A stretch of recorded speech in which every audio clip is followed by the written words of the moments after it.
Bonjour les amis, je suis Lama Kunzang, Pascal Trefengui, et aujourd'hui j'aimerais vous parler de l'hypersensibilité. L'hypersensibilité c'est quoi? C'est d'abord une expérience. Pour ma part, lorsque j'étais petit, j'étais très sensible à mon environnement, je sentais tout ce qui se passait dans mon entourage, je comprenais tout de manière complètement sensitive, ça passait par mes cinq sens.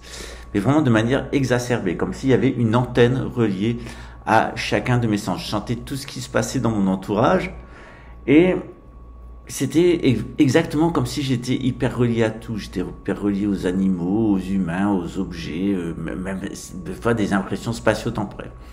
Et ce côté éponge, en vieillissant, m'a rendu empathique, compatissant et souvent plus intelligent que la moyenne des personnes.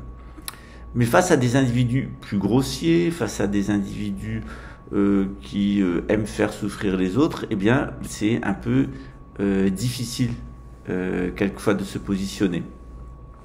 On a l'impression d'avoir un handicap et puis il y a des effets de saturation. C'est-à-dire que effectivement, on sent parfaitement bien les autres, les situations, etc. Et par moments, on intériorise tout ça, ça nous fait super souffrir. Et puis on a besoin de se retirer, on a besoin de se retirer du monde. On est dans une situation de rejet. C'est comme s'il y avait eu un trop et après ou un plus et après il fallait qu'il y ait un moins pour revenir à l'équilibre. En vieillissant et notamment grâce au bouddhisme, j'ai compris que je pouvais transformer mon hypersensibilité en un atout. C'est-à-dire que être hypersensible me rendait en fait beaucoup plus efficace au quotidien et cette hypersensibilité n'était plus un handicap. Alors comment j'ai fait? C'est ce que je vous propose dans un live où on va revenir sur mon expérience de l'hypersensibilité, mais plusieurs expériences de sensibilité de mes étudiants.